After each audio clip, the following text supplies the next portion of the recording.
你刚才对我耍流氓，是不是想要得到我？我的身材好吗？如果你愿意，现在随时都可以。这是干什么？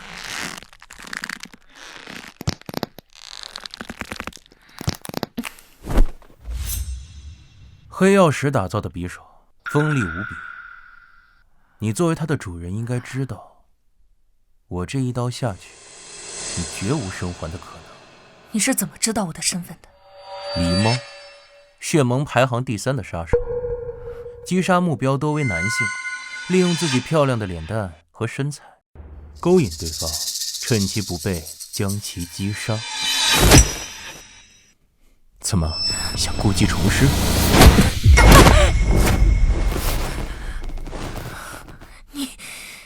你到底是谁？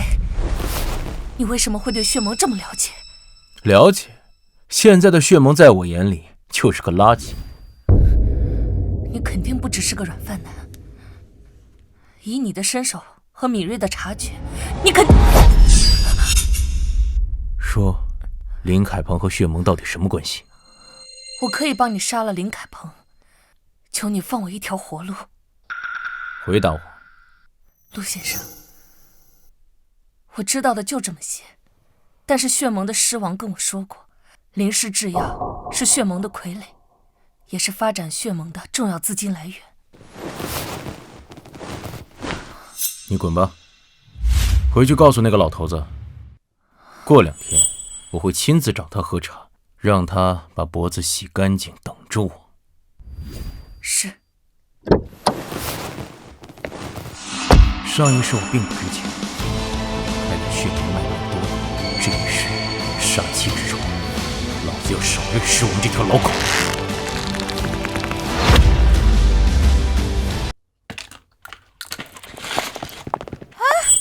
你这人怎么阴魂不散呢？不是让你回家了吗？你怎么又来公司了？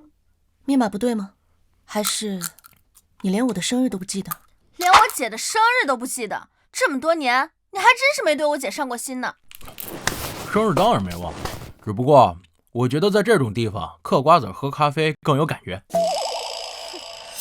青雨，阿丽呢？不知道啊，我半个多小时没看着她了。给她打电话，酒会还有1个小时就要开始了，阿丽不在的话，我恐怕有危险。好。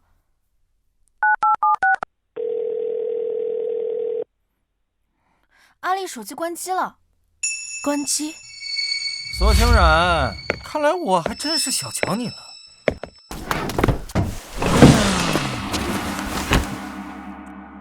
林凯鹏，你跑到我公司里面来做什么？苏清然，你命真大，我今天安排了3次暗杀，都没把你杀掉。你身边什么时候有这样的高手啊？高手？3次暗杀？什么时候的事情？难道是阿丽？老子从国外花了大价钱请的杀手狸猫，替换你身边的保镖，这样都没把你杀了。苏清然，你真让我刮目相看呢。姐姐，阿丽竟然是来杀你的，可是阿丽去哪儿了？还有，林海鹏今天说共3次暗杀，那还有2次我们根本就不知情，是谁帮助我们的？难道？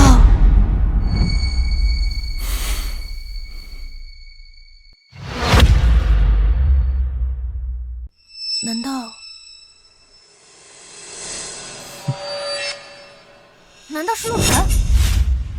姐姐，阿丽如果也是杀你的杀手，那你身边那根本就没有其他高手了呀，除了我就只有陆晨了。没错，正是。不可能是陆晨，他我是知道的，从大学毕业开始跟我结婚，一直到现在，平时连个普通保安都打不过，他又怎么可能是高手呢？对啊，上个月我们去郊游，碰到2个小混混，后来陆晨被打的在医院躺了3天，他怎么可能是高手呢？小姨子，骂人不揭短。行了行了，你俩别装了，有没有高手你俩心里清楚。我今天来呢，也不是跟你讨论这个。进来。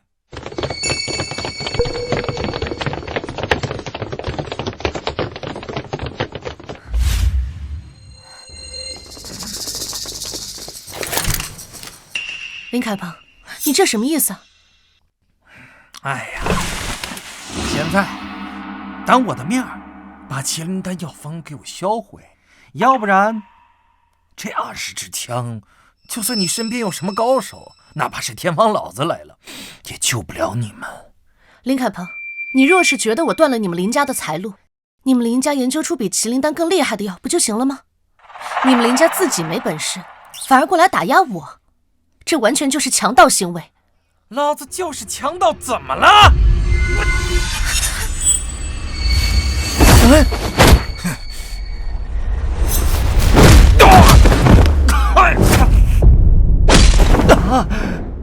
我的女儿也是你能打的。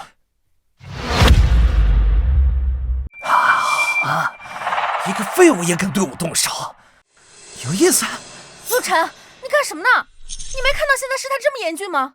你非要把事情越搞越糟糕吗？小姨子，陆晨，你别说话了，让我来和林凯鹏说。苏清然，我给你1分钟时间考虑。如果你不销毁药方，我就让他们把你打成筛子。你他妈！陆晨，你别说话，万一真把李凯鹏惹怒了，他要是真的开枪，就什么都完了。林凯鹏，麒麟丹的药方我研究了这么多年，你要让我销毁，那肯定是不可能的。如果你愿意，你们林家制药设备很先进，我愿意给你30%的股份，让你们林家代工生产。你现在没有资格跟我谈条件，要么交出药方，要么立刻销毁。40%，这是我能做出最大的让步。你他妈听不懂老子说的话吗？老子让你销毁！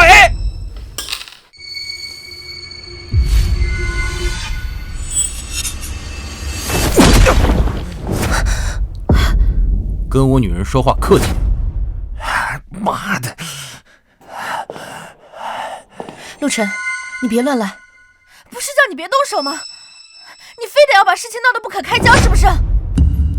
老婆，放心，有我帮你解决。陆晨，现在不是你逞能的时候，这可是20把枪。别说是20把枪，就是200把也没关系。你连2个流氓都打不过，这个时候就别瞎吹牛了。废话少说，把这个废物杂碎弄走，杀了。是。行，免得吓到了我老婆跟小姨子。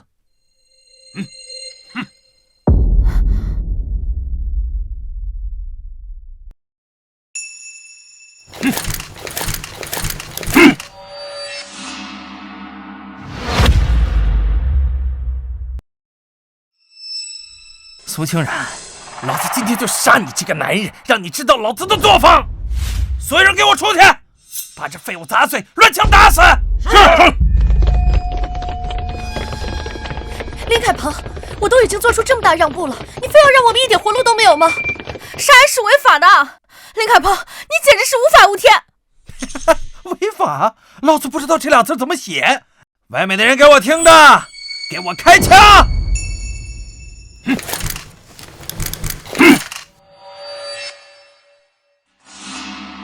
林凯鹏，我马上就把药方销毁，你让他们住手，不要开枪。现在知道后悔了，晚了。他踢了我一脚，又扇了我一巴掌，他今天必须死。我都已经答应把药方销毁了，你还要我怎么样？砰！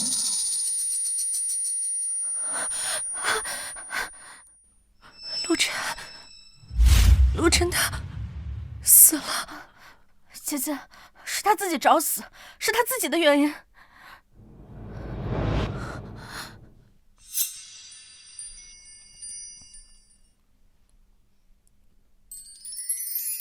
恭喜苏清冉小姐跟陆晨先生喜结良缘，100年好合。老婆，从今天开始，我做你的上门女婿，往后啊，你的一切生活都由我解决。哎，老婆，你下班了，来，快吃饭啊！哦，对，还有个菜啊。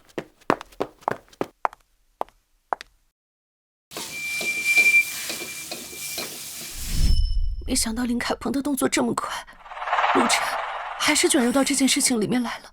他只是没有上进心，但这件事情跟他一点关系都没有啊。苏清然，现在你那个废物老公应该被打成了筛子，死都不能再死。现在轮到你们俩了。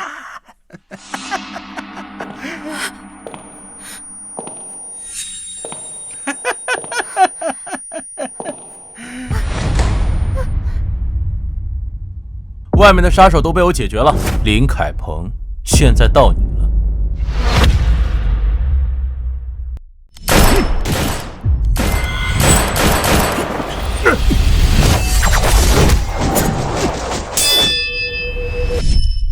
林凯鹏，现在到你了。20几个枪手，你怎么可能活着？可不可能？我还是都还活着。陆晨，你没事啊？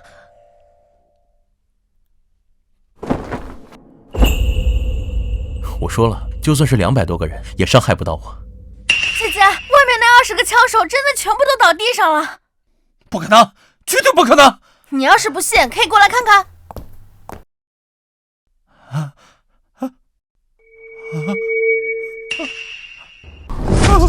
不可能！我听到他们都开枪了，你是怎么脱险的？我有超能力啊！这些人啊，都是花钱雇的保镖，谁给的钱多就听谁的。那他们都倒在地上，浑身都是血啊！肯定要稍微逼真一点，都被我揍了一顿，做做样子了。原来是这样。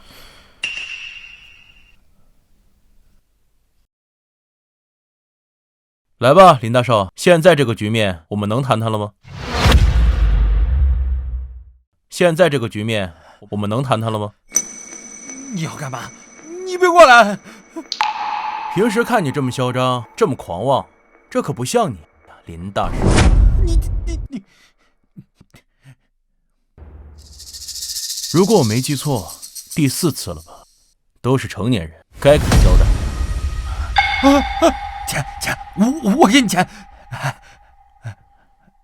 这有1个亿，我给你。林大少出手还真是阔绰，一出手就是1个亿。只要你放我走，这1个亿都给你。好，那也就是说，你林大少的命就值这1个亿了。天然，拿1个亿过来，咱们把林大少的命给买了。别，5个亿，我给你5个亿，只要你放我走，这5个亿都给你。如果我还不答应，就显得我太不通情达理了。对，谢谢。现在马上给我卡里打4亿，快！5个亿已经打到卡里了。好，林大少果然一诺千金。那你说到做到，我这就走啊。等一下，你不是说把钱给你你就放我走吗？你这……我说了放你走，但没说让你怎么走啊，林大少。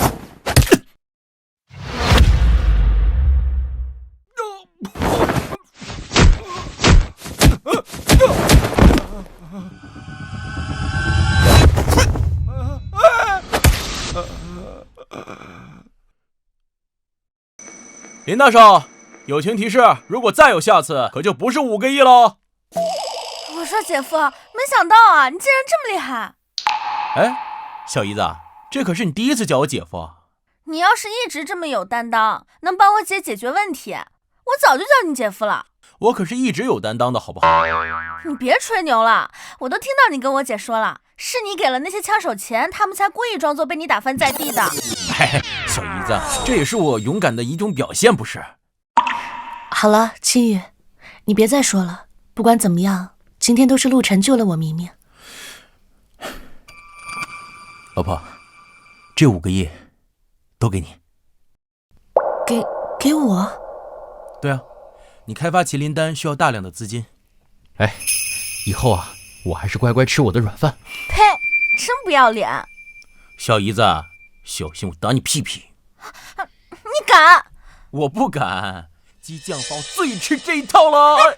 姐姐，你看看男人。好了，青雨、陆晨，你们2个别闹了，时间也不早了，我们收拾一下，准备去参加酒会吧。。。。。。。。。。。。。。。。。。。。。。。。。。。。。。。。。。。。。。。。。。。。。。。。。。。。。。。。。。。。。。。。。。。。。。。。。。。。。。。。。。。。。。。。。。。。。。。。。。。。。。。。。。。。。。。。。。。。。。。。。。。。。。。。。。。。。。。。。。。。。。去，给老子去查苏清然那个狗屁老公陆晨到底是什么来头！老子他妈的得碎尸万段！是。人呐，什么事情生这么大气啊？关你屁事！七叔，七叔，来，您这边好了，我知道了，总会有办法的。七叔啊，我林凯鹏自打出生以来就没输过，这次不但输了，还被人打成这样，我这口气实在咽不下。最关键的是，我他妈还是被一个上门女婿给打的，这要传出去，我这张脸往哪搁呀？你小子呀，还是太年轻，太不沉稳。七叔，我这真没办法沉稳啊！眼看着苏清然那个贱人就要将麒麟丹发布了，那我林家的糖尿病终身药就彻底没市场了呀！这一下子，我是又丢了钱，又丢了市场。七叔啊，我这真沉稳不了了呀！对了，七叔，我还听说苏清然今天晚上就要去参加酒会，那酒会规模不小，很多记者都会去参与。这苏清然在酒会上把麒麟丹的功效一说，预售订单一发，那就彻底来不及了呀！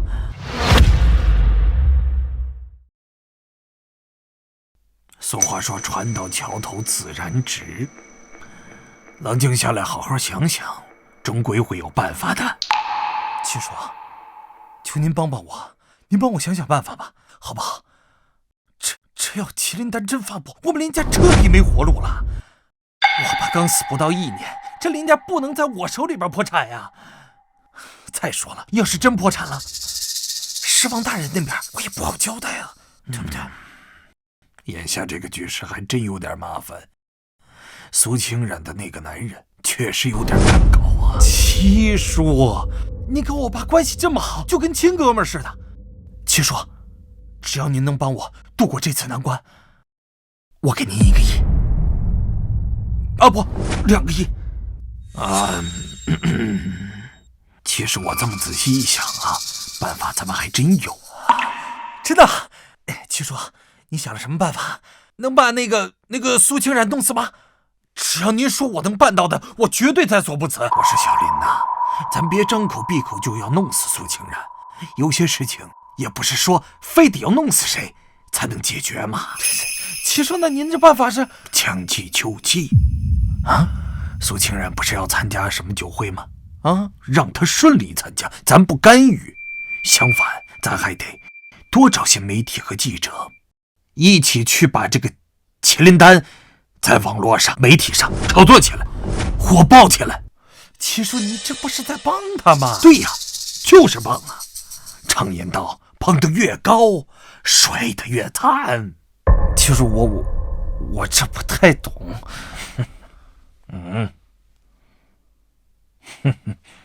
先这样，然后再七叔，你这办法妙啊！哎呀，我就说你一定有办法的吧。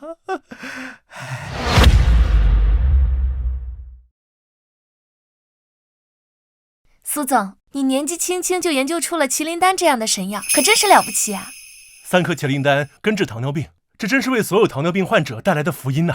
苏总，您真是做了件大好事。苏总，我是华国南区医药代理人，这麒麟丹一上市，可一定要给我一个代理的机会啊！苏总，我是华国北区的代理人，我也要代理的机会。这个好说，到时候我的麒麟丹也需要你们的帮助，只要你们诚心做生意，我一定会带着大家一起赚钱的。一定会，一定会，我们一定会带着10分的诚意跟你合作的。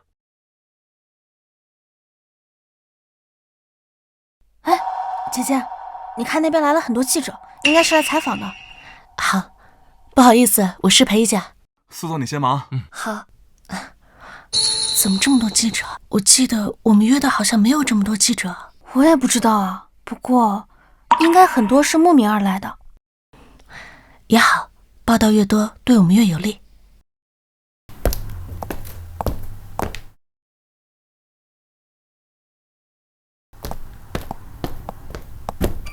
苏总，请问麒麟丹3颗能够治疗糖尿病，这是真的吗？那是不是也意味着世界上的糖尿病患者不用终身服药了呢？苏总，请问麒麟丹什么时候上市？售价是多少呢？普通人也吃得起吗？苏总，麒麟丹真的是纯中药制药吗？对人没有其他的副作用吗？麒麟丹100%能够3颗根治糖尿病，根治之后，患者就会被彻底治愈，再也不用服药。至于价格，大家就等过几天的发布会吧。不过我可以告诉大家，我们对于麒麟丹的定价是普通工薪阶层患者都能够吃得起的。我们苏氏制药集团发展的初衷就是以服务患者为目的，绝不生产高价药。哎呀，咱们的美女苏总话说的可真是好听呀！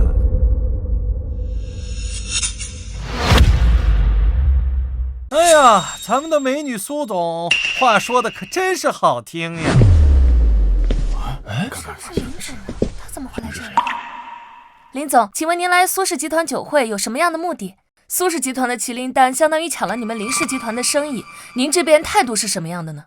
苏氏集团生产的麒麟丹能够根治糖尿病，确实抢了我们林氏集团的生意，但是我并不在意。当初我们林氏集团为了研发糖尿病终生药，就是为了拯救糖尿病患者。如今苏氏集团能够研发出更好的药，那我也更加开心。如果这些患者能够彻底好转，哪怕我林氏集团破产，我也无所谓。我呸！嘴上说的冠冕堂皇的，实际上背后不知道干了多少龌龊事呢。我们今天的酒会好像并没有请他吧？对啊，那他来干什么？不管了，今天那么多人在这里，他也不敢搞什么事情。哎，姐姐，你快看，现在网上对我们的评价太好了，他们都说你是拯救糖尿病患者的女菩萨呢。很好，这一次的提前预热对我们明天麒麟丹的发布有很大的好处。诸位，虽然我很支持苏氏集团的麒麟丹，但那是在麒麟丹没有虚假宣传的前提下。可现在麒麟丹出现了巨大的问题，甚至极有可能出现人命。但是出现了这么大的问题，苏总居然还有心思在这儿参加酒会。我倒是想问问苏总，为了钱真的可以把患者的生命都置之一旁吗？为了钱真的可以把患者的生命都置之一旁吗？林凯鹏，你胡说八道什么？酒会不请自来你就算了，还在这胡说八道，你又要搞什么事情啊？你刚刚说麒麟丹出了事情，你说出了什么事情？苏总，您是在这儿故意装傻呢，还是当着记者朋友的面儿不敢把事情说出来？如果麒麟丹真的出了什么事情，我苏清然有什么不敢在大家面前放出来的？但现在麒麟丹根本就没有出事。好啊，既然苏总死活不肯承认，那我为了广大群众的生命安全，就把这个事情给曝光出来。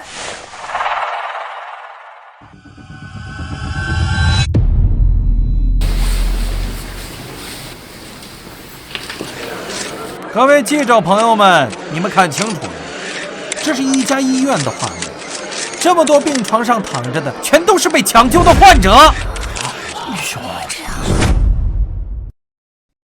这些患者全都是这位苏总找的麒麟丹的试验者，他们在服下麒麟丹之后确确实实有了明显的好转，但是就在今天晚上，他们都突然出现了心肌梗塞、心力衰竭的症状。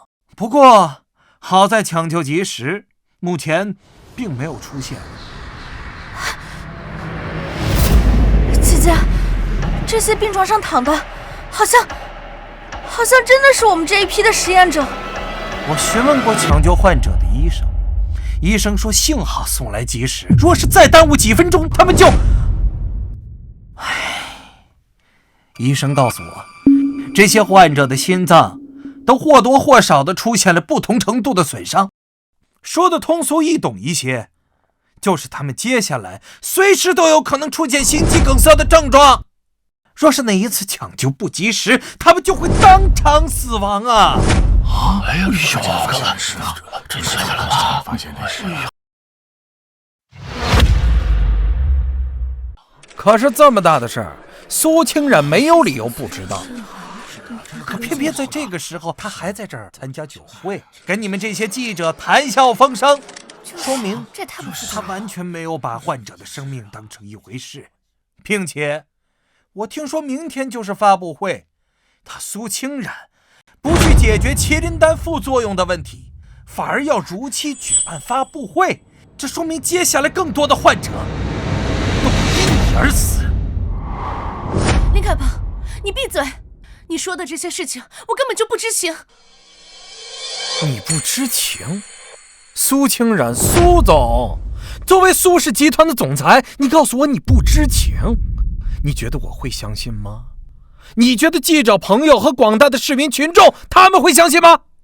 啊，我明白了。如果说你真的不知情，那就只能说明一点：你让这些患者试药之后，就对他们置之不理了。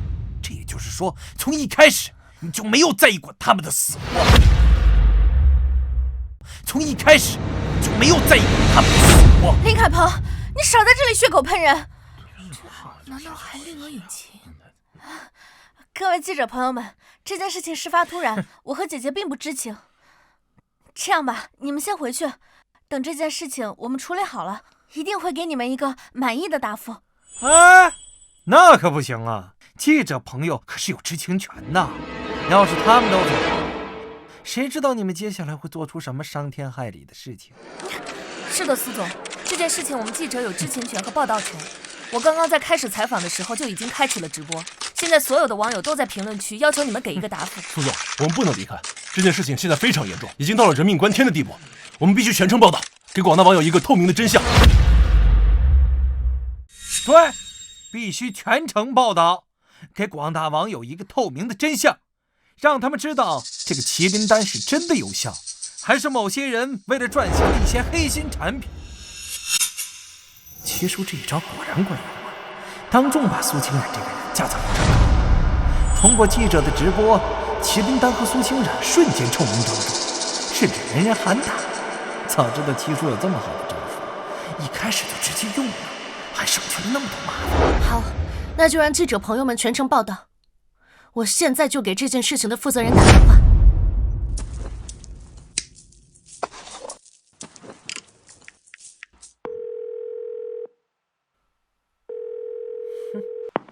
王主管，我刚刚得知麒麟丹的试验者出事了，对不对？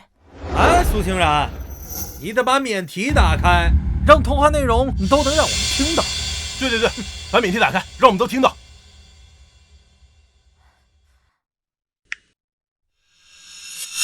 苏总，这批实验者出事的事情，你不是已经知道了吗？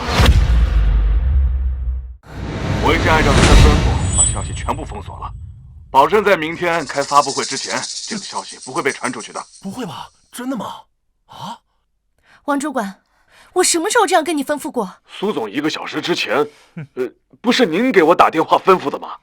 还说无论如何都不能影响明天的发布会，一切后果等到发布会结束以后再说。看来我猜测全都对了，苏清然，你就是故意封锁消息，不顾患者的死活。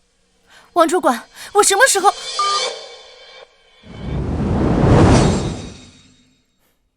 陆晨，你不用了，已经很明显了。林凯鹏，还记得我跟你说过什么吗？不知道，我不记得你跟我说过什么。好，一会儿帮你好好回忆回忆。各位，我想大家也很想知道真相到底是什么吧？这样，大家给我3分钟，我还大家一个真相。短短3分钟，你能给出什么样的真相？就算是300分钟，你也给不了任何真相。我按照七叔的吩咐，不仅买通了这些记者，更是买通了那些患者和王主管，计划无比周密。陆晨，这件事情真的不是你能解决的，你从来就没有参与过公司任何事情，麒麟丹你更是不懂。姐夫，这件事情和之前的不一样，这件事如果搞砸了，这对我们公司的打击是毁灭性的。放心，给我3分钟，真相即将大白。陆晨，我懂你的意思，我也知道你是想帮我分担，但这件事情的复杂程度真的不是你能解决的。这件事情我来处理，你和青雨站在一旁就行了。老婆，你就瞧好吧。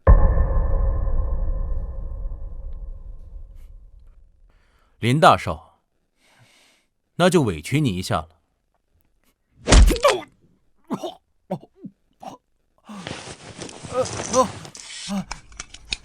那是什么？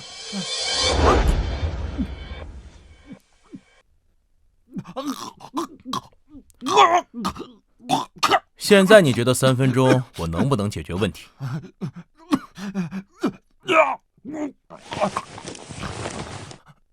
解药我已经拿走了，想要解药，那就得看你的表现了。王八蛋！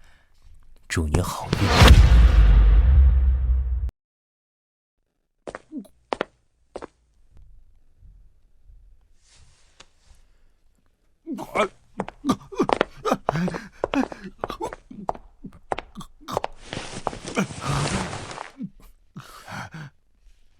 陆晨，这是什么意思啊？姐夫，你给他吃的是什么药啊？老婆，小姨子，你们放轻松，一会儿啊，就真相大白。妈的，这个王八蛋是怎么知道我口袋里面有药的？这药吃下去，3分钟就会出现心肌梗塞，抢救不及时是要死人的。关键是这个王八蛋在这里，就不可能让我有抢救的机会。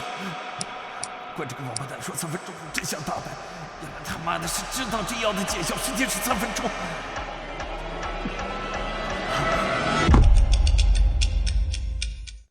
妈的，给我上！把解药给我抢回来！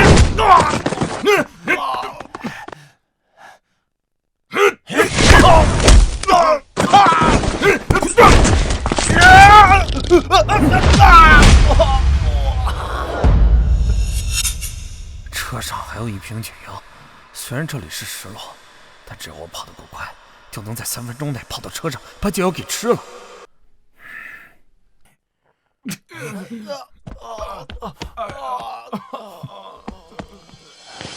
哎，林大少，这就想走了？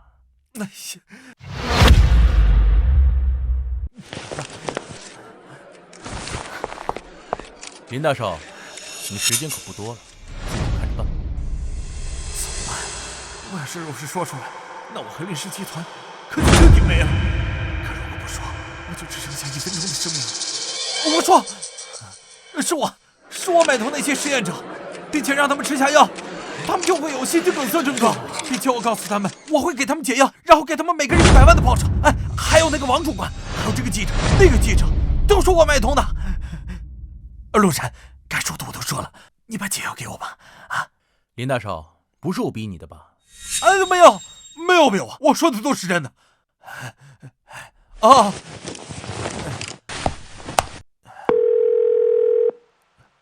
接呀！啊！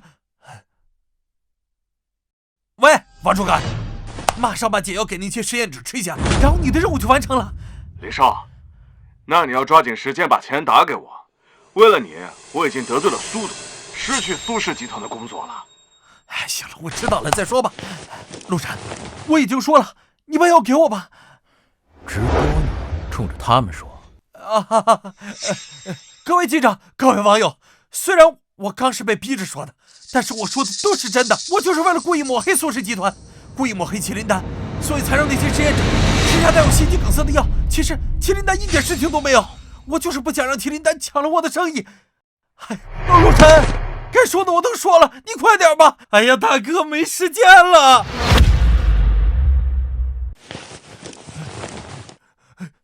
哎，林大少，偷鸡不成18米。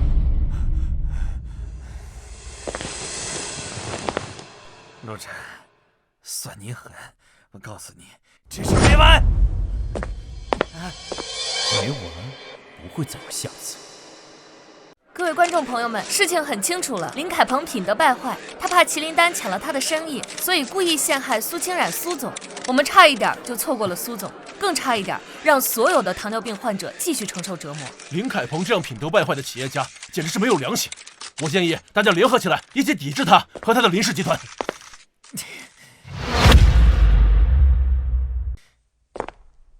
姐姐，今天林凯鹏闹了这么一通，在互联网上我们麒麟丹的热度更高了，这对明天的发布会可是大有好处。这个林凯鹏不死心，一直想害我们。这下好了，倒是送了我们一份大礼。对呀。哎，姐夫，你怎么知道他口袋里面有药的？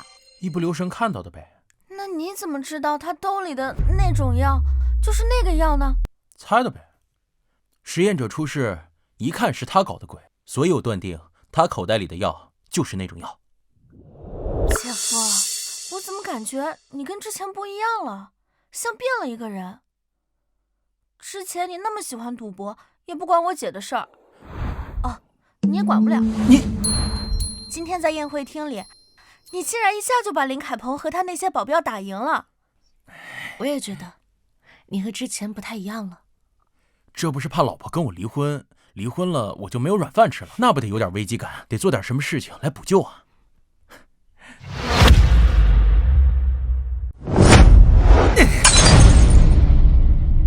这王八蛋，老子弄死你！林少，您别动怒，您还有伤。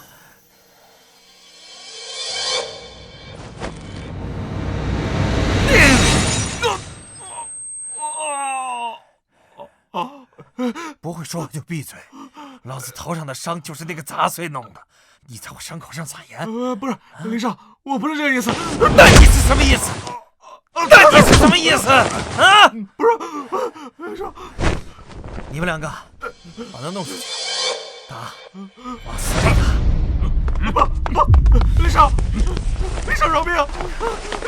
林少饶命！林少！哟，林少，火气这么大。你来我家干什么？林大少，记得我跟你说过，如果再有下次，就不是5个亿的事了。所以我来找你取钱了。陆晨，你别他妈太过分了！今天这事一闹，我们林家彻底完了。明天股票肯定跌停，你居然还要来我家要钱！林少，你觉得你现在说这些还有意义吗？那这样吧，这次你就给我10个亿。10个亿？哦，嫌少？那15个亿。我他妈是嫌多了。陆晨，你胃口也太大了吧！我没有多少耐心，如果你不给我的话，我现在就送你下地狱。陆晨，我现在是真没那么多钱，5个亿，5个亿，我现在就能给你啊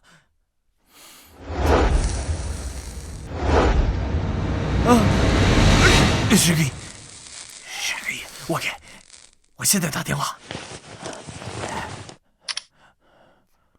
喂，马上给我那张卡里打10个亿，快！我不管你什么方法。陆晨，很快就会有10个亿打进来，我保证，我再也不给你搞事情了。你就把我当个屁，把我放了吧，好不好？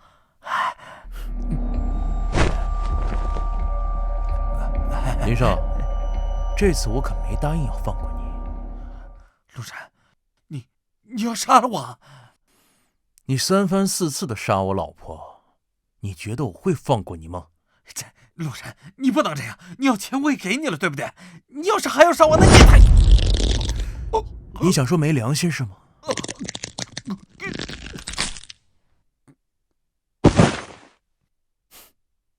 你这种人不配提良心。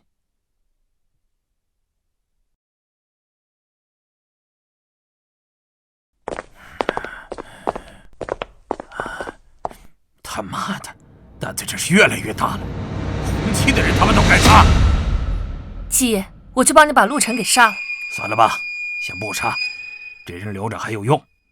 这个林凯鹏的利用价值也算是到头了，他死不足惜。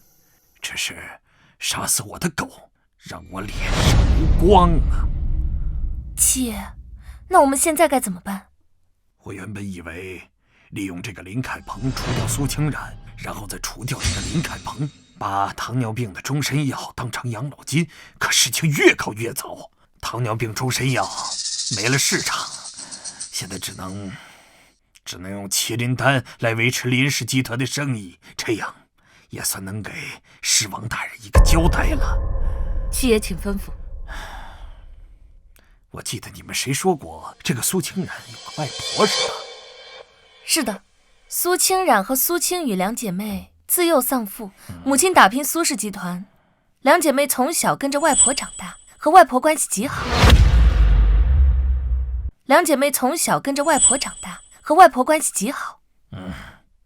红双，你去把这个外婆给我请来，喝杯茶。是。黑鸾，你把这里打扫一下，把这个废物给烧了吧。是。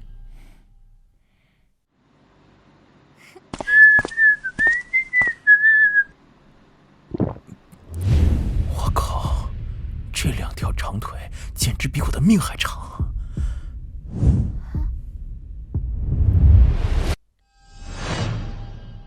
姐，那个四王看你的腿。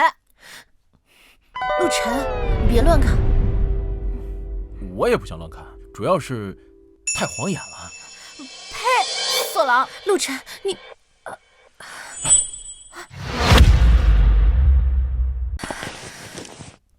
看来这偏头痛的病又犯了。姐姐从小就有偏头痛，而且还疼得特别厉害。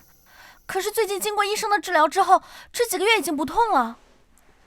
这次怎么疼得这么厉害？青雨，快去请刘神医。算了，别打了。他来了也不能断根，每次来只是缓解。可是刘神医已经是最厉害的医生了，能够缓解姐姐的偏头痛，其他医生更是束手无策了呀。我有办法治，我现在带他去治疗。喂，陆晨，你什么时候会治病啊？不行，我还是得给刘神医打个电话。陆晨的治疗肯定没用。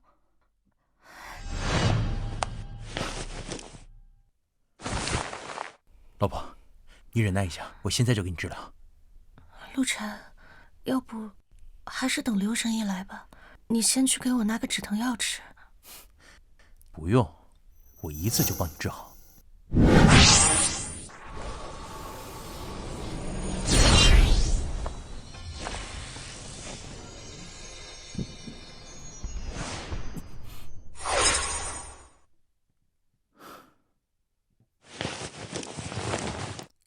上一辈子你就被这个偏头痛折磨的不行，还好我当了杀手以后啊，会了很多医术。老婆，我不会让你再受折磨了。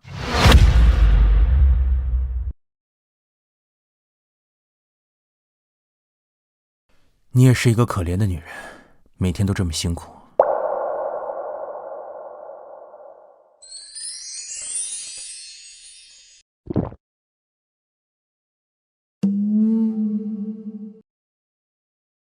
她是我明媒正娶的老婆，我们领过证的，亲一下不犯法吧？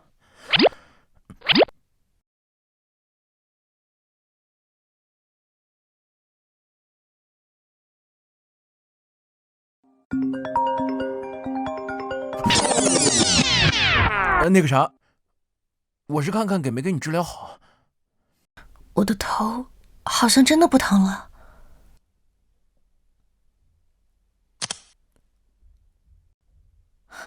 你说什么？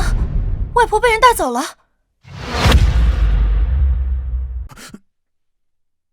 那个啥，我是看看给没给你治疗好。我的头好像真的不疼了。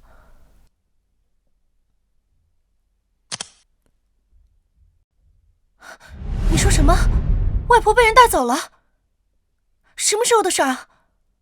我马上过来。发生什么了？外婆的保姆说，外婆被一个穿红衣服的女人带走了。红衣服的女人？走，我们先去看看吧。血盟的人真是越来越无法无天了，看来我得好好跟他们算算账了。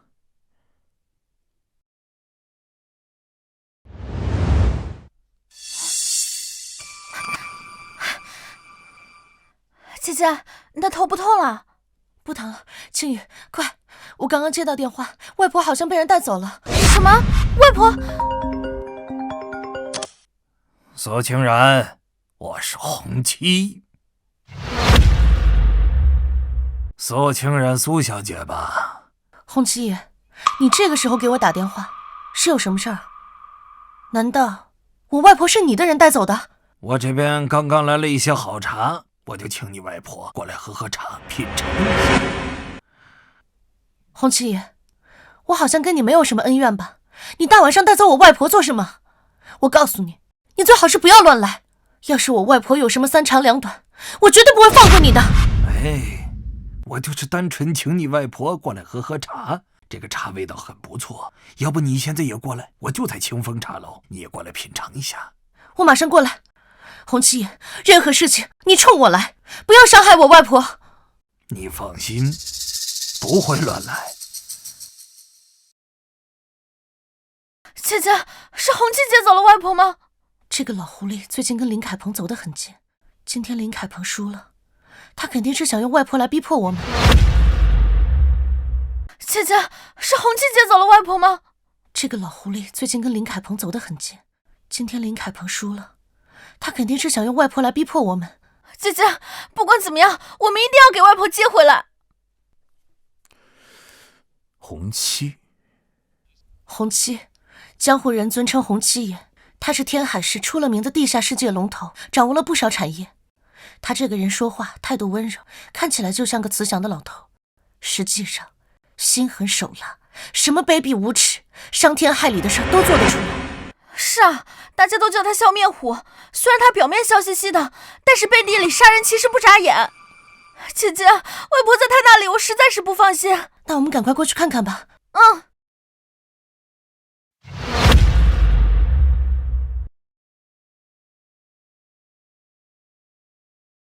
洪七爷，我外婆呢？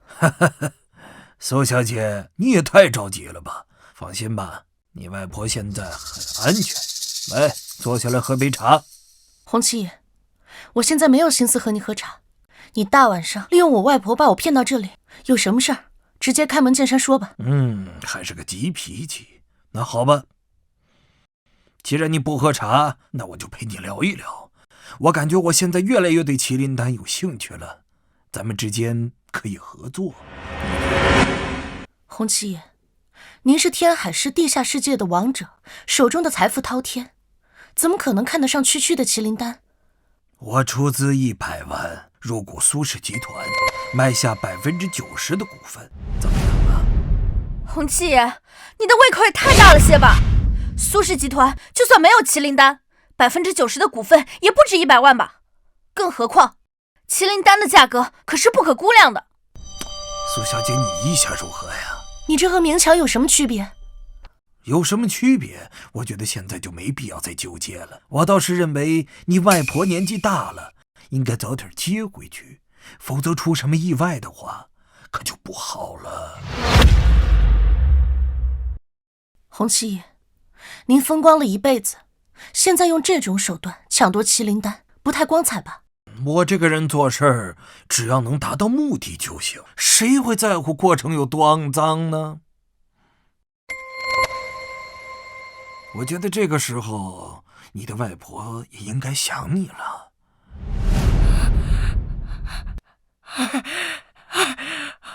外婆，外婆，竟然，他们是不是用外婆要挟你啊？你可千万不要答应，外婆这么大岁数了，都无所谓了啊！竟然不要答应他们。外婆，你别担心，我这就救你出去。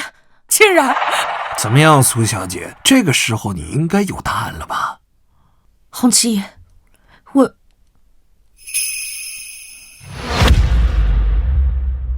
外婆，你别担心，我这就救你出去。竟然，怎么样，苏小姐？这个时候你应该有答案了吧？洪七爷，我……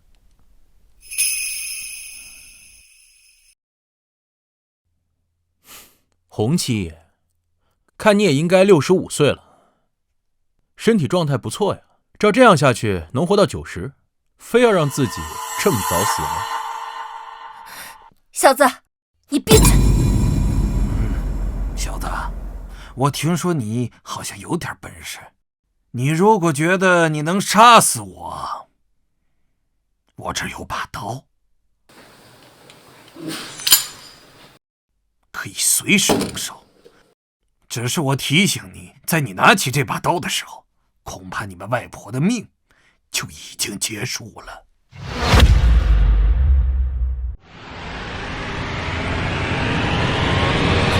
陆晨，别冲动，外婆还在红七手里，我们要先保证外婆的生命安全。是啊，姐夫，我和姐姐从小都是外婆带大的，如果她出了什么事情，我们两个一辈子都会愧疚的。苏小姐，时间不早了，我年纪也大了，不喜欢熬夜，但是我有个习惯，当天的事儿必须要当天了结，你要尽快的给我答复。好，股份我可以给你，但你必须放了我外婆。这个时候你没有资格跟我谈条件。你怎么这个态度？你如果不能保证我外婆的安全，我们凭什么给你股份？洪七爷，既然是谈判，我觉得你就应该拿出一个谈判的态度来。这时候你们的态度更重要。好，洪七爷，90%的股份我答应你。这个时候你没有资格跟我谈条件。你怎么这个态度？你如果不能保证我外婆的安全，我们凭什么给你股份？洪七爷，既然是谈判，我觉得你就应该拿出一个谈判的态度来。这时候你们的态度更重要。好，洪七爷，90%的股份我答应你，我现在就签字。我签完字之后，你要把我外婆放了。苏小姐，那就签字吧。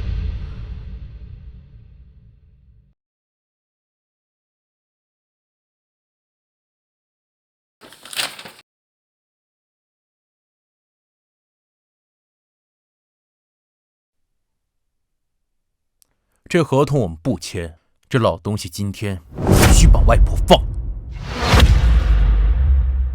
陆晨，你这是干嘛？姐夫，你不能这样，万一他真把外婆怎么样了，那我们怎么办？小子，既然你们这么不在乎老太婆的生死，那我就成全你们。去，送老太婆上路。洪七爷，不要，我现在就签。麻烦您重新打印一份合同，我现在就签。你千万不要伤害外婆！我替我姐夫的行为给你道歉，你不要伤害我外婆！好笑！你们两位以为老头子我是那么好说话的吗？啊！去，送外婆上路，处理完外婆的事情，再来谈判。洪七爷，如果你执意要杀了我外婆，那我告诉你，如果我外婆死了，你对我就没有任何威胁了。那麒麟丹的股份，你1分都拿不到。就是。你不就是想要股份吗？我们现在给你就是了。红霜，你还愣着干什么？洪七爷，如果你执意要杀了我外婆，那我告诉你，如果我外婆死了，你对我就没有任何威胁了。那麒麟丹的股份，你1分都拿不到。就是，你不就是想要股份吗？我们现在给你就是了。红霜，你还愣着干什么？是。洪七爷，你非要……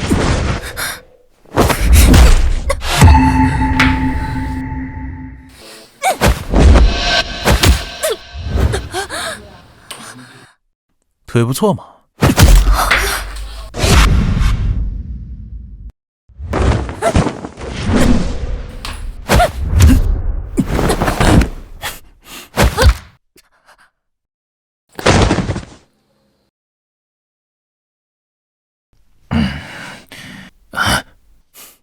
红七，我说了，你想死，我成全你。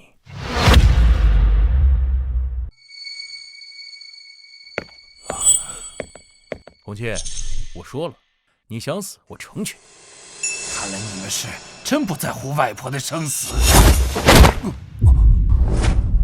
少废话，现在立刻把外婆放了。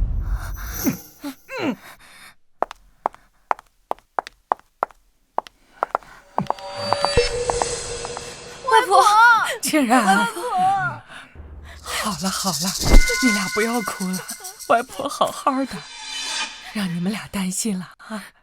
你不能让我都放了，你还不赶紧放了我！正如你所说，你现在没资格跟我谈条件。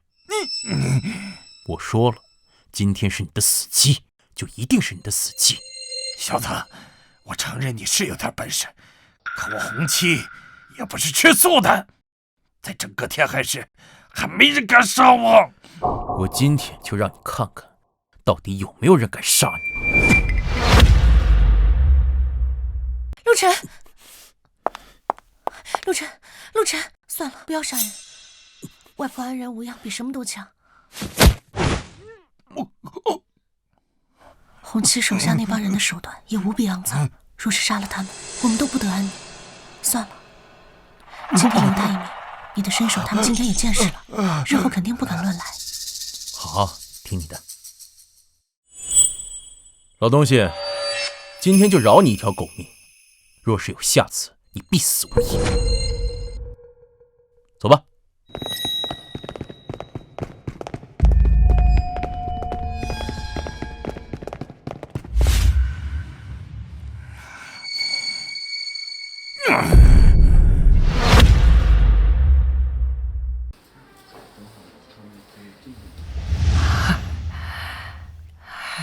外婆，这2天你就先住在我这里吧。好，我外孙女怎么安排，我就怎么住，省得让你担心啊。外婆，刚才真是担心死我了。哎呦，外婆，这不是好好的吗？你不用担心了啊。外婆，那我去打水给您泡脚。哎，外婆，来这边坐。哎。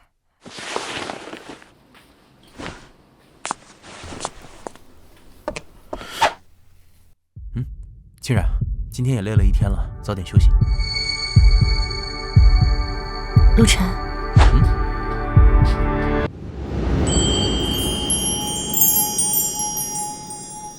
其实那个时候我知道你想偷偷亲我。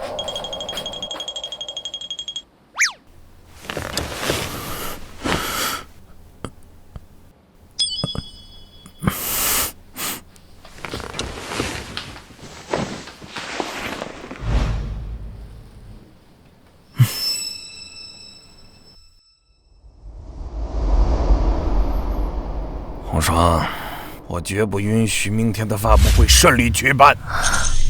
七爷，以陆晨的身手，我和黑鸾2个人都不是对手。若强行干预明天的发布会，恐怕您的安危问题可能就……照我的吩咐去做，用你想到的所有的办法，不管多肮脏多下流，绝不允许发布会顺利举办。我的安危自有办法。姐夫，今天早上9点就是麒麟丹的发布会了，我和姐姐有点担心。如果你今天有空的话，可以跟我们去一趟吗？是的，虽然昨天我已经警告过红旗了，但是不能保证除了红旗之外，还有没有其他人对麒麟丹也有想法。通过昨天酒会的事情，麒麟丹现在的关注度很高，要是发布会再出了什么问题，那影响可是巨大的。哎，你放心吧，今天发布会我全程跟你们在一块儿。只要是发布会顺利举办，那之后的事情就简单了。你们只管处理发布会的事情，剩下所有的事情交给我。清冉啊，这次发布会之后啊，你得抽出空来，跟陆晨生个小孩。外婆，你说什么呢？哎呀，外婆年纪大了，这说不定什么时候啊，就去找你外公了。我只想临走的时候啊，能抱上我的宠外孙。外婆，您身体这么健康，一定会长命百岁的。这人老了，他一天就不如一天，所以你们趁着年轻啊，早点生个小孩，这样啊，我那宠外孙就能健健康康的啊。哎呀，外婆，您别再说了。哎，你看看你，这都结了婚了，还那么不好意思啊。清冉啊，你要听外婆的话，你们年轻人要勤奋，不要搞个什么错失嘛。什么时候怀上了，就什么时候生啊。陆晨，清冉，你们以后呀，一定要恩恩爱爱的。等一会儿我就找人把你们那沙发给你撤了。外婆，您都知道了。我活了这么大的岁数，你们有什么能逃过我的眼睛的？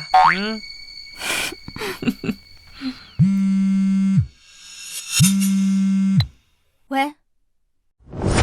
什么？你再说一遍！你再说一遍！公司的供货商纷纷要解约。青雨，发生什么事了？姐姐，公司的助理刚才给我打电话，说我们公司提供原材料的供货商纷纷要解约。他们说就算要赔违约金，也不再给我们供货。就是因为这件事，公司的股东们纷纷闹着要退股呢。怎么会这样？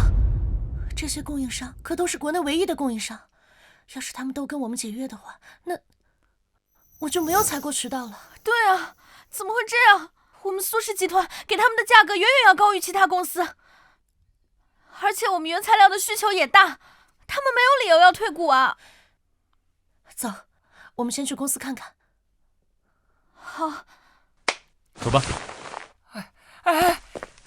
吃了早餐再去啊。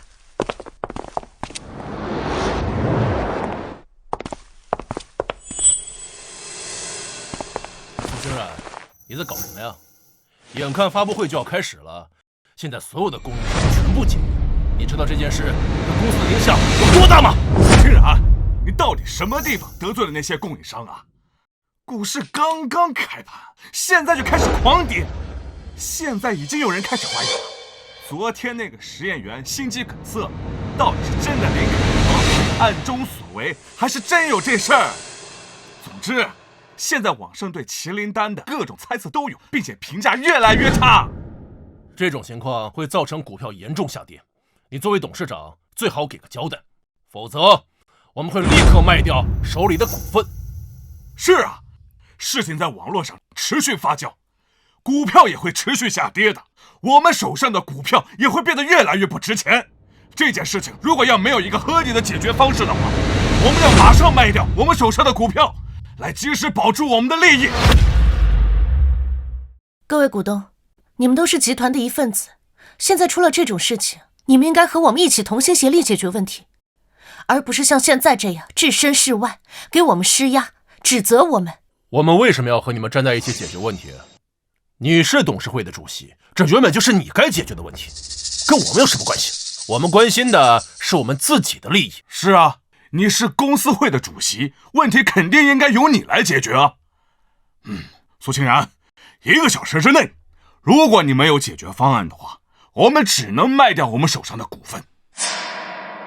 公司现在的财务状况怎么样，我们也都很清楚。真要卖掉我们手上的股份，把这些钱全部取出来，公司可就要面临破产了。就这1个小时，苏清然，你自己看着办。你们，把这些钱全部取出来，公司可就要面临破产了。就这1个小时，苏清然，你自己看着办。你们，我就没见过你们这样的。你有时间在这指责我们，不如想想怎么样去把问题解决了。你把问题解决了比什么都强，可是他有能力解决好这事儿吗？现在这些供应商冒着赔偿违约金的风险也要解约啊！你们现在凭什么用1个小时让他们重新跟我们合作？我看呢，苏氏集团要倒闭了。大家过了1个小时之后，把所有的股份换成钱，再这样下去，股票变成废纸。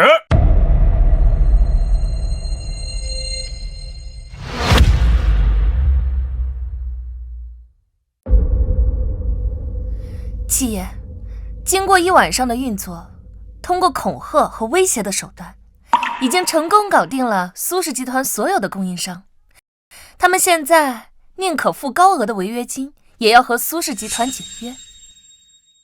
另外，苏氏集团所有的股东已经被我成功买通，他们今天就会纷纷退股，会调走苏氏集团所有可能调走的资金。现在苏氏集团已经乱成了一锅粥，网上对其的猜测也是层出不穷。发布会明天100%无法顺利进行，而苏氏集团在今天晚上天黑之前就会土崩瓦解，彻底破产。好，不说，这次干得不错。这个苏清然，这次是彻底死定了。那个叫陆晨的，他有天大的本事，他也挽回不了这个局面。苏氏集团现在肯定没有任何翻身的余地了，只是那个陆晨身手还不错。七爷，您的安危问题……哎，这个你尽管放心，我的安危我自有安排。是。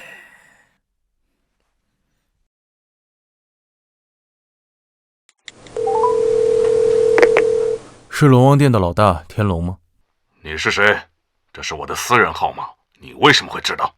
我是谁并不重要，重要的是在接下来的10分钟里，你们龙王殿位于北非的一处金矿会遭遇血盟袭击，我劝你们尽快做好应对措施。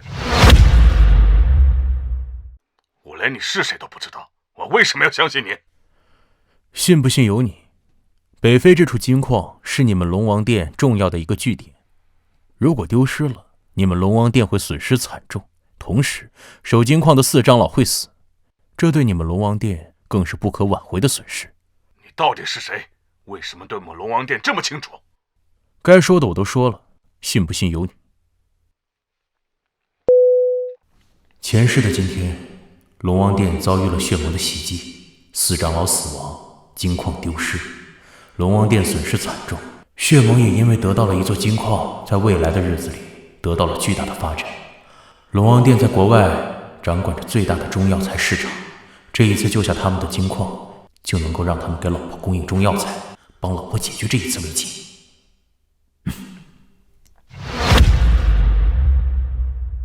龙王殿在国外掌管着最大的中药材市场，这一次救下他们的金矿，就能够让他们给老婆供应中药材，帮老婆解决这一次危机。青羽，打电话给那些供货商，和他们取得联系。他们能同时冒着赔违约金的风险和我们解约，那肯定是有原因的。我们只要找到原因，就有办法解决。好，我这就联系他们。别痴心妄想了，人家现在肯不肯接你电话都是个问题。苏先生，我提醒你啊，在你们到公司之前，我已经打过电话了，但是没人接呢。你要不信的话，尽管试。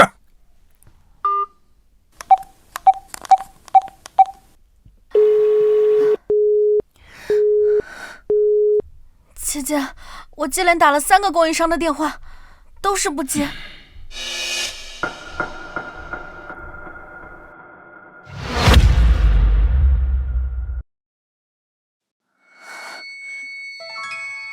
怎么会这样呢？他们怎么连电话都不愿意接呢？怎么连一个原因都不肯告诉我呢？这还不够明显吗？人家就是铁了心的要和咱们公司解除合约，懂了吗？人家是不会给你机会挽回的。哼，这些供应商可都是国内最大的药材供应商，没了他们那就失去了根基。哼，这麒麟丹啊，生产不出来喽。今天这发布会也开不了了，在网络上，现在苏氏集团就是一个天大的笑话。你们到底什么意思？我们公司破产倒闭，是对你们有什么好处吗？我们好不好无所谓，最重要的是，苏清然，你当不了董事长，麒麟丹也化为乌有。最重要的是，苏清然，你当不了董事长，麒麟丹也化为乌有。行了，你们都给我出去！不是说1个小时吗？1个小时之后我给你们答复。你们现在都给我出去！好，我们出去就是了。苏欣然，1个小时的时间，如果你没有一个好的解决方案的话，别怪我们不留情面。该卖的股票我们全部都会卖掉，并且我们会要求公司马上支付我们卖股票的钱。如果你不马上支付的话，等着吃官司吧。苏欣然，你记住了，我们卖股票的钱你必须给。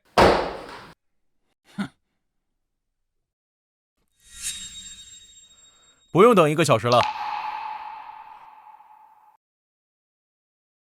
现在你们谁要卖股票的，直接过来签合同，现在就卖。陆晨，你……姐夫，我们公司的流动资金不多，虽然股票现在在跌，但好在跌的量不是很大。如果他们全部要抛股的话，我们公司的所有资金都要用来赔付，甚至还不够。最主要的是，如果股东们纷纷退股，供应商全部解约，发布会不能如期举行，到时候这件事一下冲到网络上，我们公司的股份还会狂跌，到时候公司就全完蛋了。事情我已经查清楚了，这些人啊，早就被红旗收买了。之所以今天故意搞事，就是要把公司搞垮。像你们这些个墙头草，留着也是祸害，不如趁早滚蛋。你说谁是墙头草？你说谁是祸害啊？你一个上门女婿，有什么资格说我们呢？他说错了吗？你们难道不是墙头草，不是公司的祸害吗？你一个上门女婿，有什么资格说我们呢？他说错了吗？你们难道不是墙头草，不是公司的祸害吗？他是上门女婿，那又怎样？一个上门女婿没有被人收买，在我遇到这么多危难的时候没有离我而去，反倒是你们这群东西，嘴上说着自己多有骨气，实际上都是一群废物。哼，苏清然，你再骂一句试试。苏清然，论资历，论年龄，我们都是你的前辈，你说我们是废物，你没大没小啊！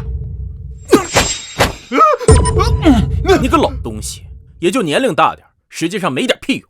苏清然，你管一管你男人。让我管是吧？好，陆晨，给我打！谁要是再废话，巴掌伺候。让我管是吧？好，陆晨，给我打！谁要是再废话，巴掌伺候。收到。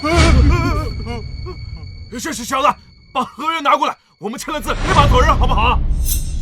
以后公司是死是活，和我们没有半毛钱关系。对，赶紧先把合同拿过来，拿过来。小姨子，去打印合同。这些个人啊，谁要卖股票签合同，一概答应。姐姐，听你姐夫的吧。好，我这就去打印合同。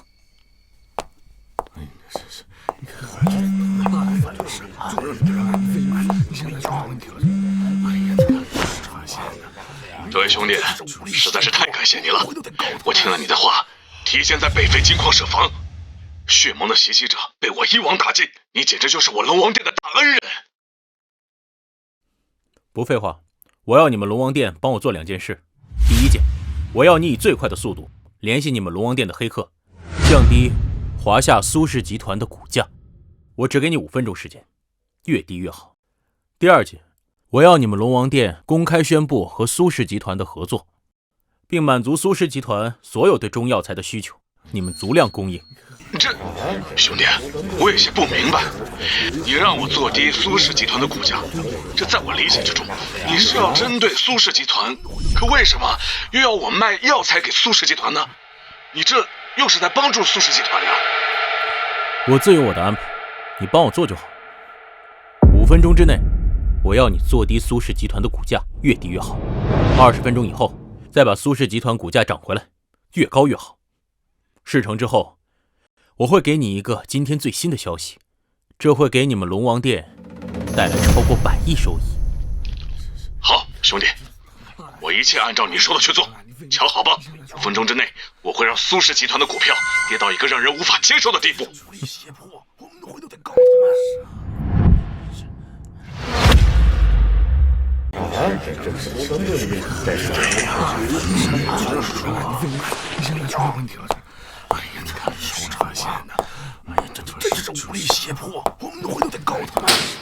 合同已经打印好了，你们谁要卖股权的，现在就过来签字。签就签，签了字，你们2姐妹等着破产吧。苏清然，让我看看公司现在的股价是多少。我们一旦签下合同，你就得按照现在这个价格给我们结算。对，你们也看一下。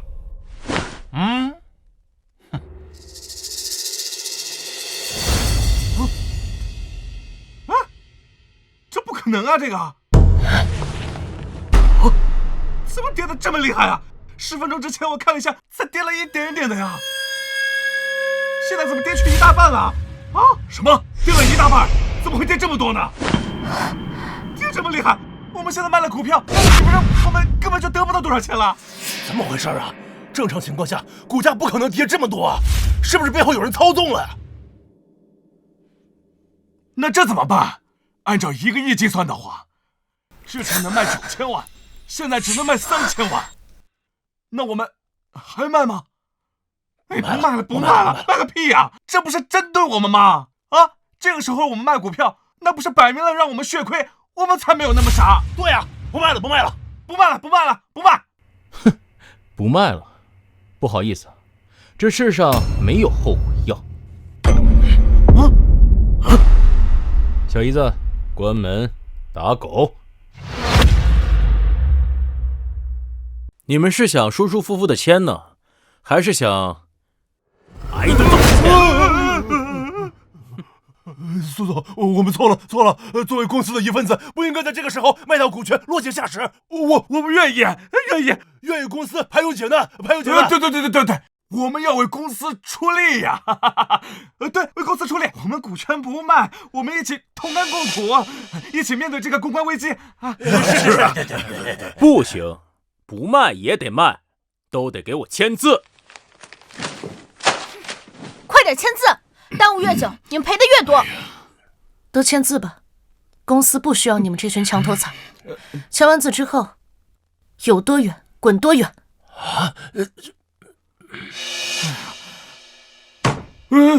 快！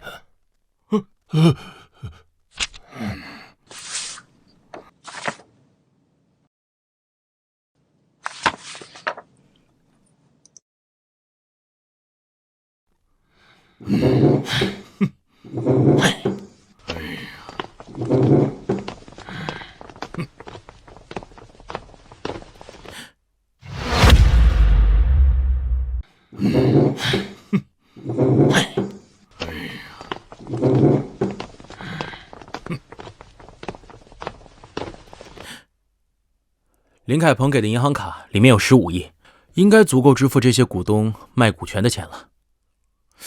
这些个墙头草走了之后，公司就省心多了。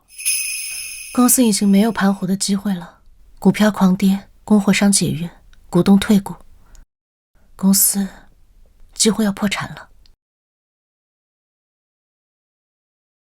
这是林凯鹏给你的15个亿，你自己拿着吧。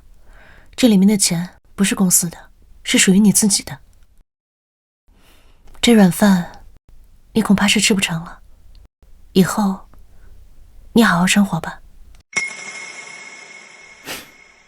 谁说这软饭吃不成？你看看股市，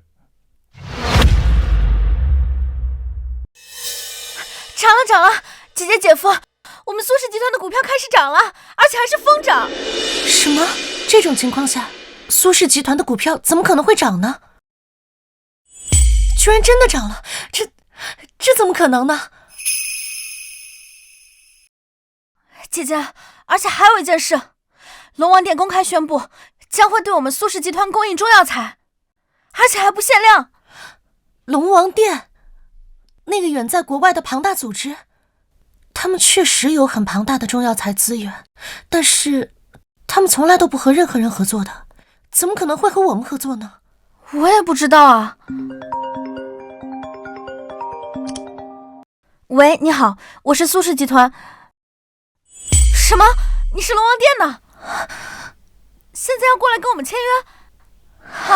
好，我和姐姐现在在公司等你们。什么？你是龙王殿的？现在要过来跟我们签约？好，我和姐姐现在在公司等你们。姐姐，居然真的是龙王殿的，而且他们说了，我们要多少有多少，全部都是最优的。供货商搞定，股票回涨，墙头草股东的离开，对公司来说更是一件好事。公司一下子从绝境到了海阔天空，这也太不可思议了。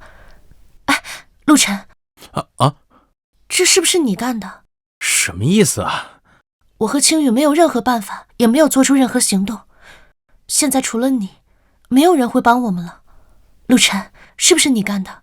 对啊，姐夫，是不是你干的？我呀，就是想保住我吃软饭的饭碗而已。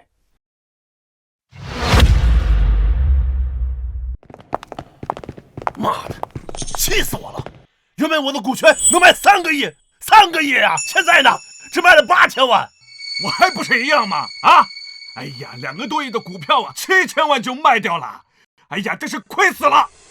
哎，你快看，苏氏集团的股价又涨起来了。啊？什么？又涨回来了？妈的！我们要卖的时候就跌，跌到底，等卖完了之后又涨回来，这他妈不是故意搞我们是什么？啊？是？怎么了？这是怎么了？救护车！快点叫火车！快叫车！我感觉我血压……你怎么回事？帮我也叫一个吧！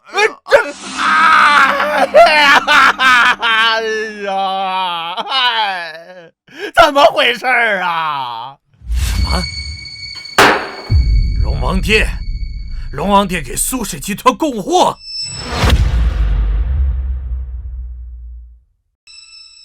苏氏的股价暴涨？是的，七爷，这一次我们又输了。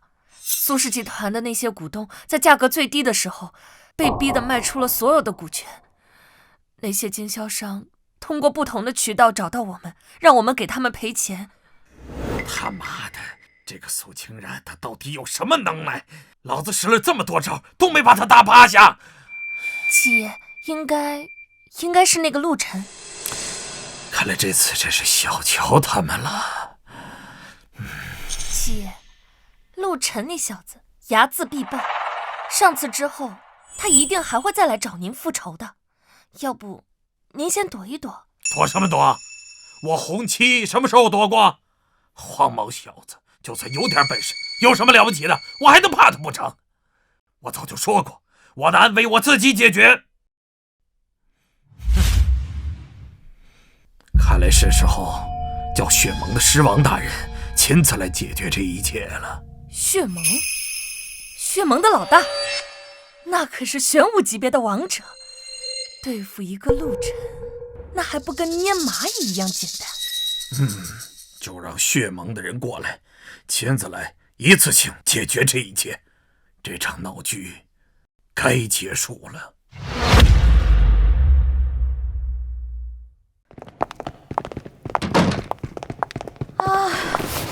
这一天过得真是够刺激的。早上公司发生巨大变故，上午顺利举行了发布会，下午代理商就把公司给挤满了，忙到现在才回家，真是累死我了。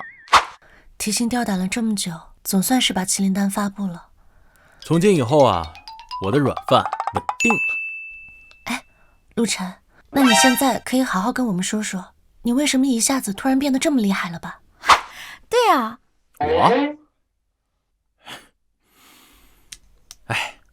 我要是跟你们说，我以前是个超级厉害的杀手重生，你们信吗？你小说看多了吧？还顶级杀手？我看你是道士下山吧。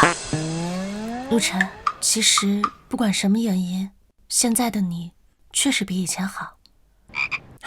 算了，不说这个。今天麒麟丹顺利发布，这事得好好庆祝庆祝。两位美女，稍等我一下，我去做2个菜，好好喝一杯。这个可以有。那我先去洗个澡。我也去。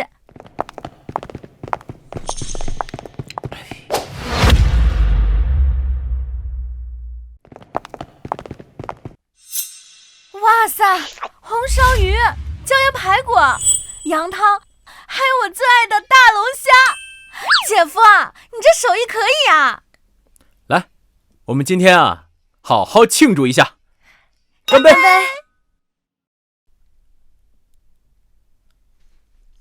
那这第一口呢，当然是老婆先吃。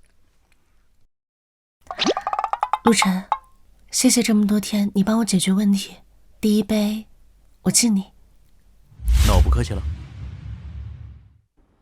你俩还让不让人吃饭了？你们吃吧，我吃饱了。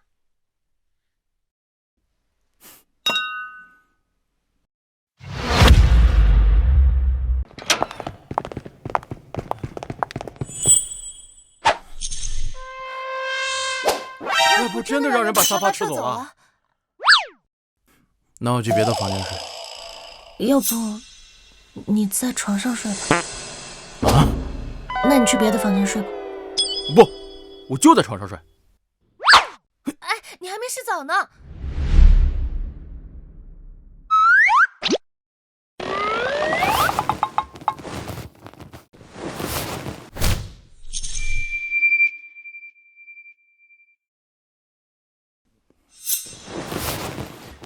老婆，我能抱抱你不？我保证不干事，就单纯的抱一抱。陆晨，你干嘛？你可别乱来！我们可是有证的。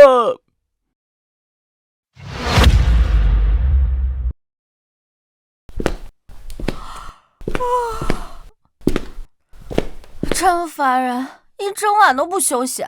你们不睡，我还要睡的呢。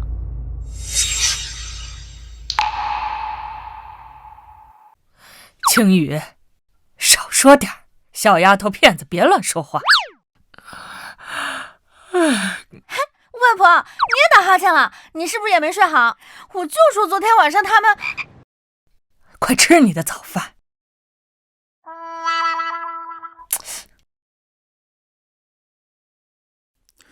哎呀，狮王大人，狮王大人，一个小小的制药公司都经营不了，还让我亲自出马。红七啊，你当我真是个废物？可我实在不知道怎么……行了，带路吧，抓紧速战速决。还有别的事情啊？是，来这边请。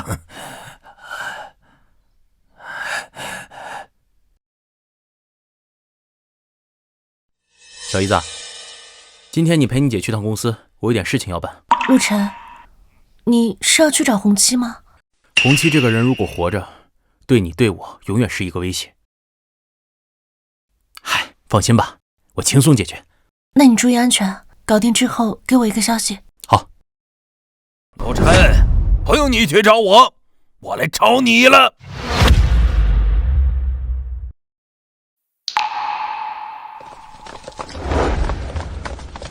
狮王、银虎、血盟的人终于来了呀！算算时间，老头子血盟这个时候还不是世界第一杀手组织，而银虎更是一个刚入门的小弟。上一世，要不是老子，你们也没有资格成为世界第一杀手。这一世，你们更会因为我而彻底灭亡。红七，你还敢到我这里来？你就不怕陆晨杀了你吗？苏清然，你的男人今天就是有天大的本事，他也杀不了我。你们知道这两位是谁吗？这位乃世界杀手组织血盟的创始人狮王大人，那位是狮王先生的得意门生银虎大人。有他们二位在，恐怕你们几位都得死。红七居然请来了血盟的杀手过来，血盟是世界排行第3的杀手组织，狮王更是能以一敌百的存在。他来了，陆晨今天哪里还有什么胜算？陆晨，他们可是专业杀手啊！放心吧，他们这种人啊，在我面前就如同蝼蚁。看来你是真不怕死，竟然当着狮王大人的面说他们是蝼蚁，真是不想活了。本来就是蝼蚁，还不让人说。小子，你说的这些话，在我看来就是无知。看样子你对血盟是没有什么概念。今天我让你知道血盟的恐怖。不好意思啊，我对你们血盟还真有点研究。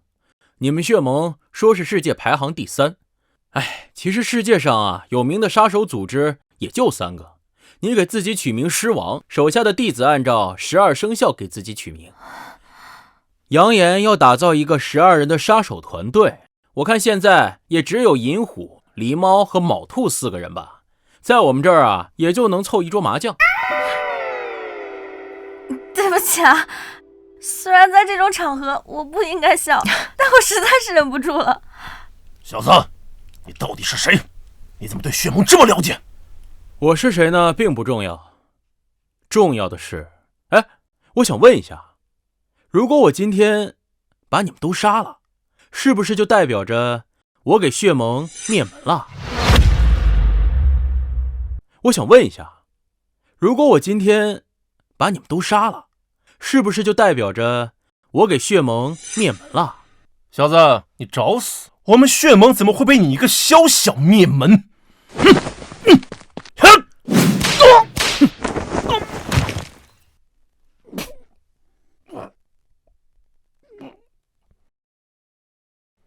小子，你竟然敢杀了我弟子！你的生命到头了！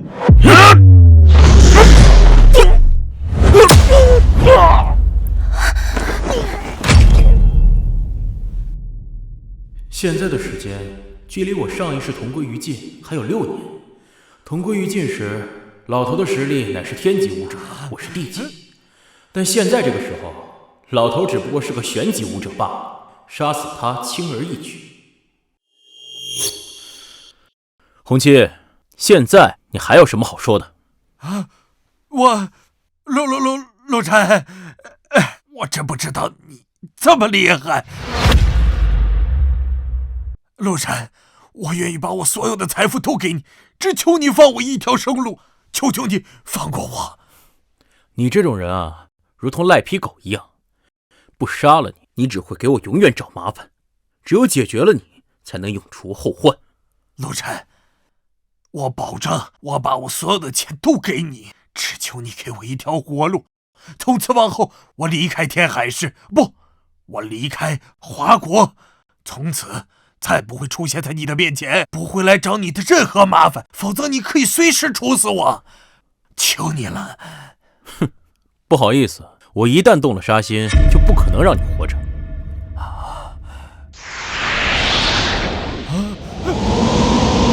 小子住手！红七的命我保了。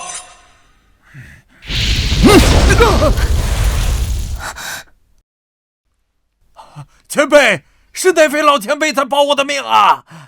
只要我能活下来，我这下半辈子一定为你马首是瞻的。天级武者，姐夫，什么是天级武者？怎么，比你厉害？武者分为天地玄黄，我的等级是地级，而刚刚出手的这个人，看架势，极有可能是天级武者。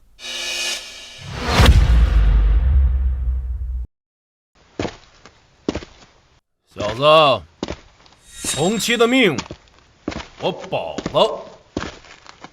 前辈，感谢你给我活路。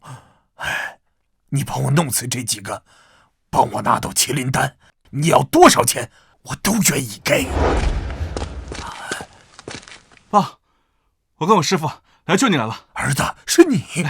是，我已经拜了屠胜天老先生为师，我今日专程来救你的。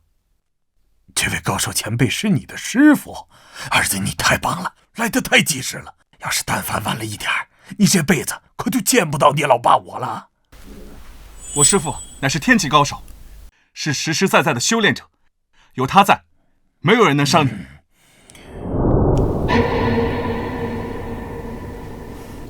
哎，我说小子，你不是要杀我？我倒是想看看你怎么杀我。风水轮流转，你以为你杀了血盟的狮王大人，就胜券在握了？哼！可你万万没想到，我儿子的师傅是天级高手。这天级高手在世上那是至高无上的存在，你可能在某些人眼里也算一位高手，不过在天级高手面前，你不过就是一只蚂蚁。前辈，请帮我一并解决他们。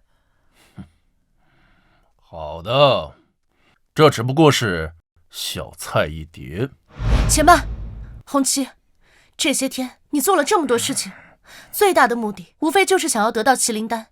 今日我就把麒麟丹给你，只要你放我们一条生路。苏清然，你想多了吧？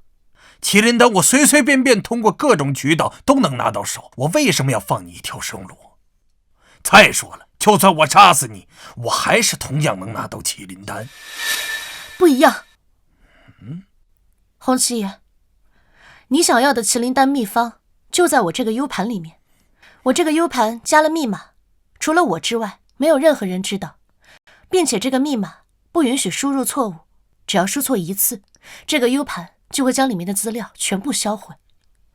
你若是杀了我，这麒麟丹的药方就将永远消失。再说了，就算我杀死你，我还是同样能拿到麒麟丹。不一样。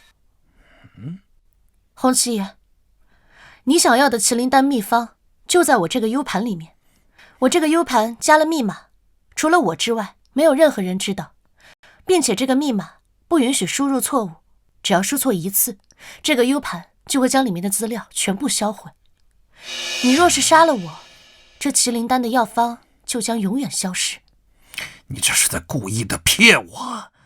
我根本就不相信这世上只有你一个人知道麒麟丹的秘方，而且我更不相信只有这一个 U 盘里有。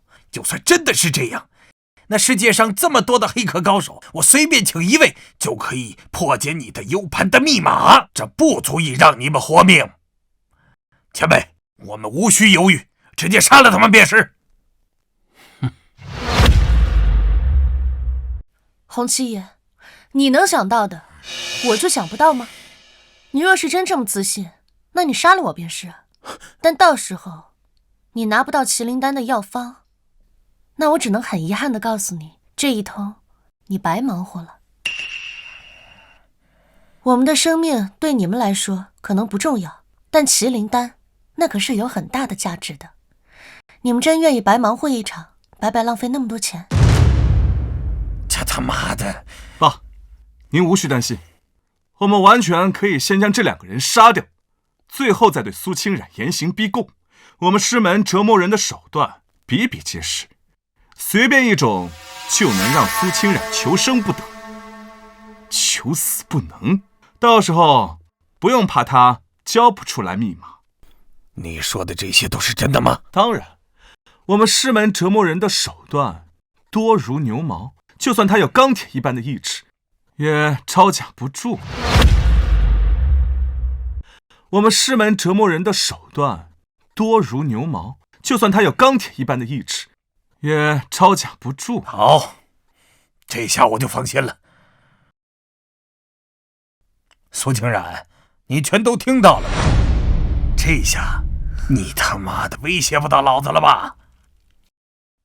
前辈，动手吧，帮忙除去他们2个，把他留活口。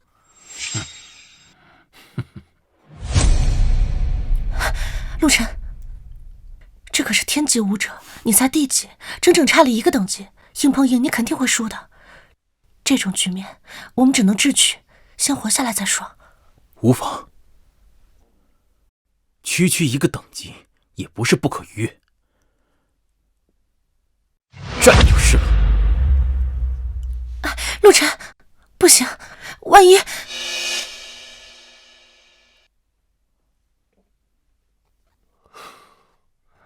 小子，能死在我的手底下，也算是你3生有幸。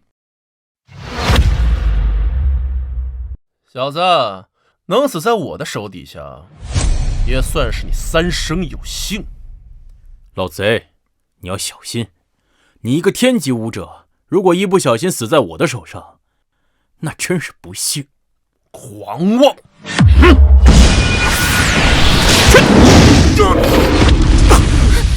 陆晨，你怎么样了？你还好吧？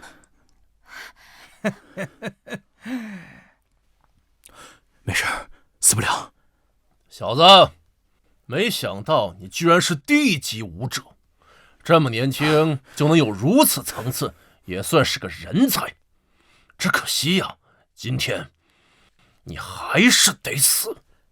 老贼，废话少说，再来！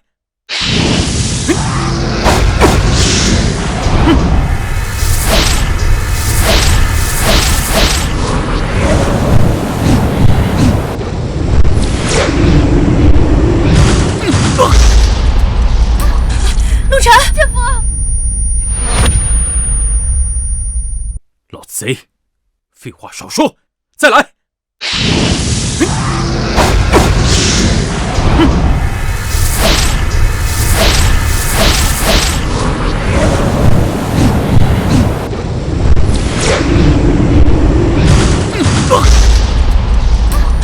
陆晨，姐夫。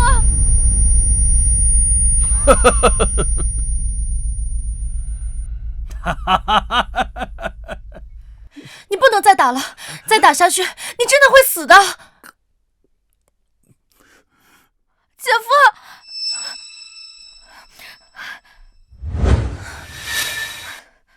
红七，你不是要 U 盘吗？你不是要麒麟丹的药方吗？现在在我这里。星宇，你做什么？姐姐，你带姐夫赶紧走，现在药方在我这里，你有本事就来找我呀！可笑！小丫头，我本打算先解决了这小子，再解决你。既然你想先死，那就成全你！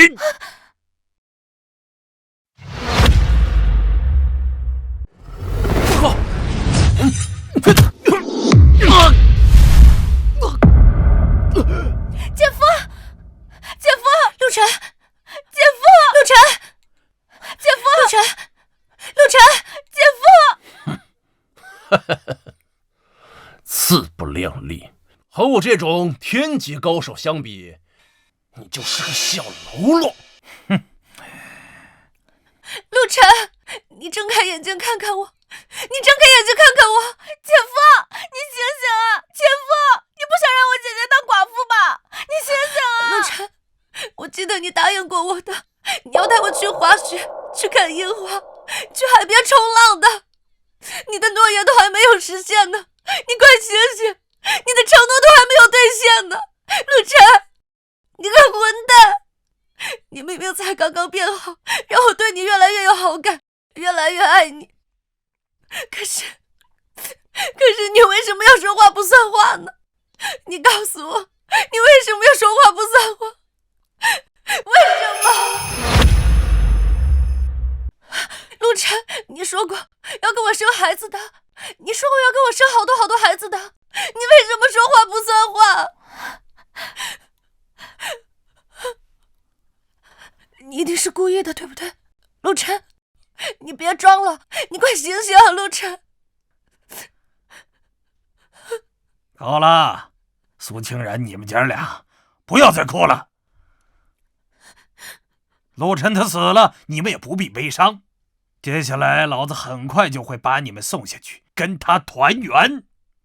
爸，这两姐妹长得这么漂亮，身材又那么好，我想在她们死之前好好享受享受。小问题，都是将死之人，你想咋样就咋样吧。这可是两姐妹啊，想想都刺激。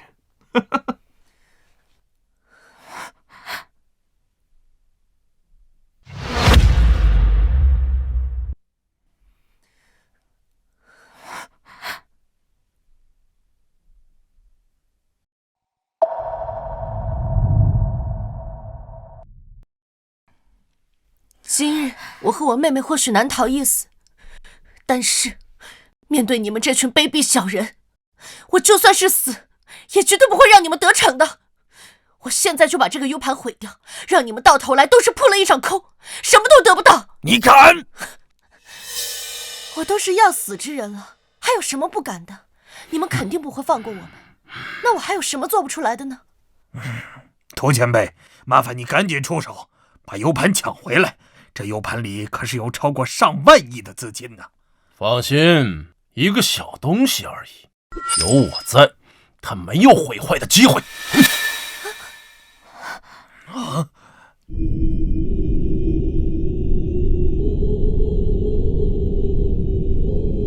不好，这小子要突破了！不好，这小子要突破了！快，把苏清然赶紧带走啊！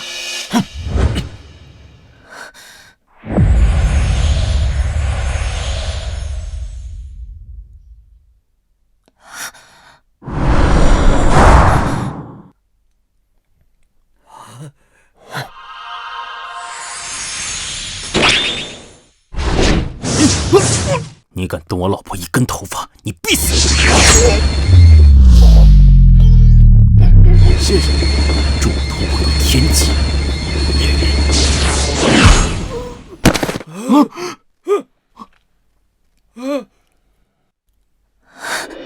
陆晨，你没事，真是太好了。我没事，我还想吃一辈子软饭。走，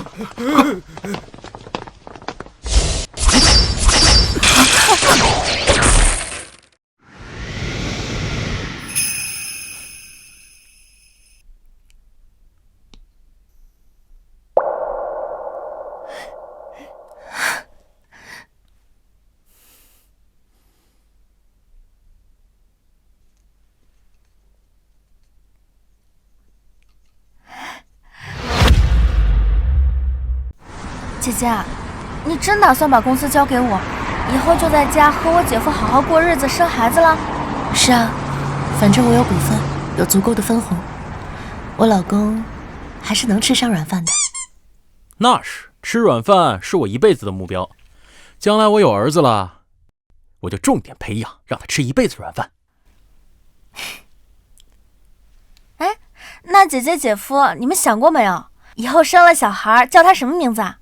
名字我早就想好了，男孩啊就叫狗剩，女孩就叫翠花。姐夫，你认真的吗？你也认同啊，姐姐？不认同啊。我觉得如果是儿子的话，就叫他铁蛋啊；如果是女儿的话，就叫二丫，这样多好啊！果然，一个被窝里边睡不出两种人。